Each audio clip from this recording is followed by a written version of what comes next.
আসসালামু আলাইকুম প্রিয় এমপিভুক্ত সকল শিক্ষকগণ, সবাই কেমন আছেন?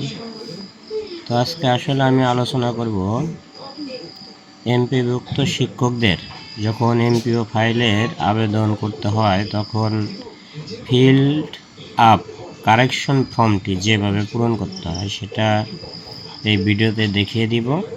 তো আপনারা দেখতে থাকুন। তো এরকম ফর্মটি কিন্তু আপনি গুগল ক্রোমে গিয়ে ফিল আপ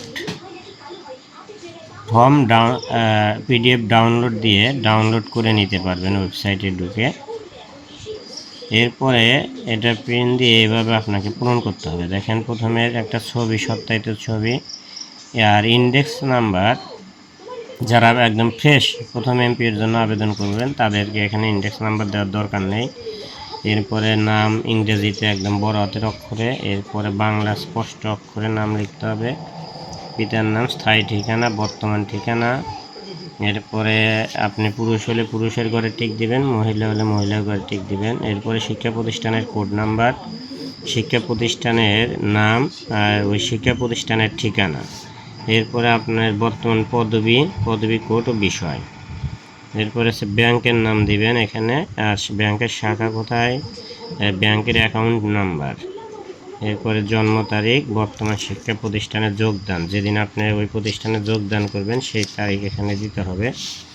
এরপর বর্তমান পদবিতে যোগদানের তারিখ আর প্রতিষ্ঠানে যোগদানের তারিখ একই হবে, সেম।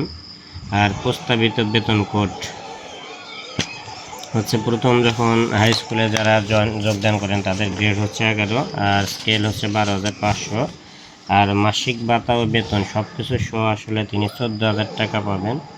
আর এই পাশে দেওয়া আছে প্রতিষ্ঠান থেকে কত টাকা দেওয়া হয়, এটা আপনার প্রতিষ্ঠানদের থেকে শুনে তারপরে দিয়ে দিবেন। এরপরে শিক্ষাগত যোগ্যতা এভাবে দিবেন, এসএসসি আপনি কোন বিভাগে সেটা দিবেন। এই পাশে আপনার জিপিএ এবং কত সালে পাস করেছেন সেটা উল্লেখ করবেন। এরপরে এইচএসসি এভাবে স্নাতক, আপনার যদি স্নাতকোত্তরও থাকে সেটা দিয়ে দেবেন। এরপরে 3 নম্বর পেজটিতে আছে প্রতিষ্ঠানের নাম, বোর্ড, এটা দিবেন। পদবি কোড, পদবীর যোগদানের তারিখ।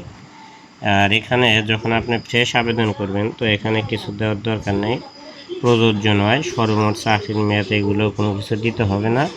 এরপরে এখানে এসে প্রতিষ্ঠান প্রদানের সিল সহ তার স্বাক্ষর এবং তারিখ নেবেন।